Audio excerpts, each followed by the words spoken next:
أعوذ بالله من الشيطان الرجيم بسم الله الرحمن الرحيم يا أيها الذين آمنوا لا تقتلوا الصيد وأنتم حرم ومن قتله منكم متعمدا فجزاء مثل ما قتل من النعم يحكم به ذوى عدل منكم هديا بالغ الكعبة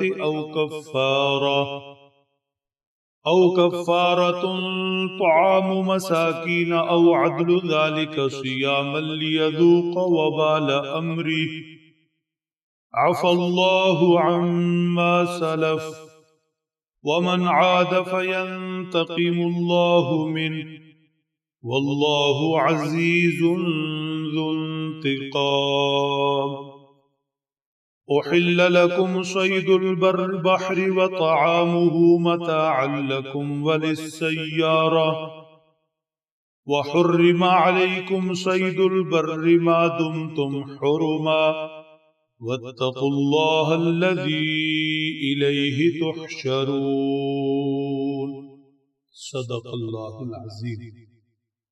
گزشتہ زیر درس آیت شریفہ میں احرام کی حالت میں شکار سے منع فرمایا گیا، اسے آزمائش قرار دیا گیا۔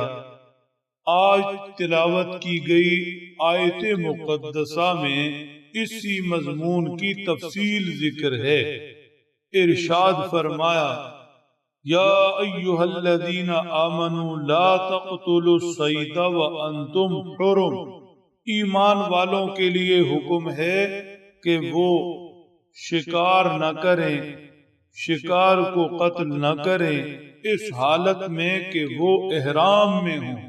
احرام کی حالت رب تعالی کی عبادت بندگی کی حالت، شکار کے لیے یہ وقت نہیں ہے۔ شکار نہیں کرنا، حلال جانور بھی احرام کی حالت میں شکار ہے تو حرام۔ اگر کوئی شخص احرام کی حالت میں شکار کر لیتا ہے اور کرتا بھی جان بوجھ کر ہے، جان بوجھ کر کا مطلب احرام میں ہونا بھی اسے یاد ہے اور مسئلہ کا علم بھی ہے کہ احرام کی حالت میں شکار نہیں کرنا، فرما ایسا شخص جو جان بوجھ کر احرام کی حالت میں شکار کرے اسے کفارہ دینا پڑے گا۔ کفارہ میں 3 چیزیں ذکر فرمائی گئی۔ وَمَنْ قَتَلَهُ مِنْكُمْ مُتَعَمِّدًا، جو شخص جان بوجھ کر شکار کرنے والا، فَجَزَاءٌ مِثْلُ مَا قَتَلَ مِنَ النَّعَمِ يَحْكُمُ بِهِ ذَوَى عَدْلٍ مِّنْكُمْ هَدْيًا بَالِغَ الْكَعْبَةِ، پہلا کفارہ اس کا یہ ہے کہ جیسا جانور شکار کیا اسی طرح کا جانور، اسی طرح کا، اسی وزن کیفیت کا جانور، اسی نسل کا جانور وہ اللہ کے رستے میں قربان کرے، اور قربان بھی اسے مکہ المکرمہ لے جا کر کرے، قربان کر کے تقسیم کر دے اور خود بھی اسے استعمال نہ کرے۔ یاد رہے کہ کون سا جانور شکار کے ہم وزن اس جیسا ہے نہیں، اس کا فیصلہ 2 منصف لوگ کریں گے۔ وہ بتائیں گے کہ جو جانور اس نے احرام کی حالت میں شکار کیا تھا یہ جانور اس کے ہم پلہ ہے، ہم قیمت ہے، برابر ہے۔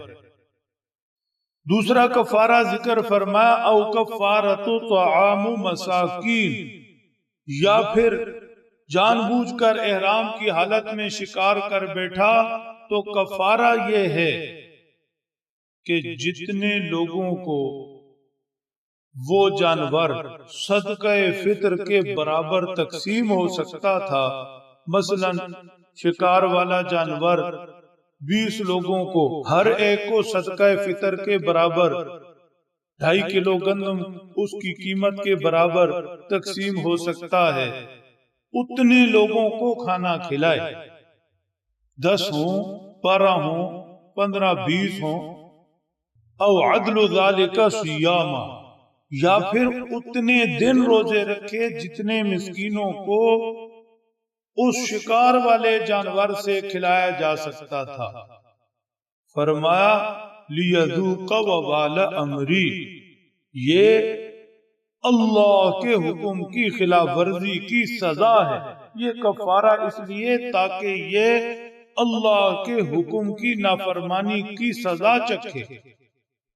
البتہ اگر کسی نے اللہ کا صریح حکم نازل ہونے سے پہلے احرام کی حالت میں شکار کیا تو اس سے اللہ کو معافی ہے، اللہ اس پر مواخذہ نہیں فرمائیں۔ عفا اللہ عما سلف، جو پہلے گزر چکا اللہ کی طرف سے معافی ہے۔ البتہ یہ ہے کہ حکم آنے کے بعد احرام کی حالت میں شکار نہیں کرنا، اللہ کے حکم آنے کے بعد کوئی شکار کرے گا وَمَنْ عَادَ فَيَنْتَقِمُ اللَّهُ مِنْهُ، تو پھر اللہ اس سے بدلہ لیں گے۔ جس نے اس کے بعد اللہ کا ہو کر اللہ کے حکم کو توڑا، یاد رکھیے اللہ اس سے بدلہ لیں گے۔ واللہ عزیز ذو انتقام، اللہ غالب بدلہ لینے والے ہیں۔ احل لکم صید البحر، البتہ سمندر دریا کا شکار، مچھلی پکڑنا، طعامہ متاعا لکم وللسیارہ، اور اس کا کھانا خود ہی نہیں ساتھ مسافروں کو بھی کھلانا، یہ حلال ہے۔ سمندر دریا کا شکار، مچھلی پکڑنا، کھانا کھلانا سب حلال، چاہے خود احرام کے اندر ہے، سفر کرنے والے احرام کے اندر ہیں، سب کے لیے حلال۔ وَحُرِّمَ عَلَيْكُمْ صَيْدُ الْبَرِّ مَا دُمْتُمْ حُرُمًا، لیکن خشکی کا شکار، جنگل کا شکار جب تک احرام میں ہے جائز نہیں، احرام کھل جائے پھر شکار کرے۔ وَاتَّقُوا اللَّهَ الَّذِي إِلَيْهِ تُحْشَرُونَ، اللہ سے ڈرو جس کی طرف جمع ہونا، جس رب کے پاس پہنچنا، زندگی کا حساب دینا۔ مطلب صرف کھانا پینا ہی نہیں، کھانے پینے کے لیے زندگی نہیں، اور ہمیشہ کھاتے پیتے بھی نہیں رہیں گے، اللہ کے پاس پہنچیں گے۔ کیا کھانا کیا پینا اللہ کے حکم کو دیکھ کر ہو، جہاں رب کی اجازت جو کھانے کی جو پینے کی وہاں کھانا پینا، جہاں نہیں اجازت وہاں نہیں کھانا پینا۔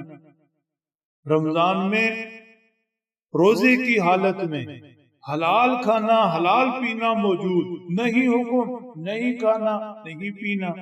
یہاں احرام کی حالت میں شکار، حلال شکار سے منع کیا گیا، نہیں کرنا۔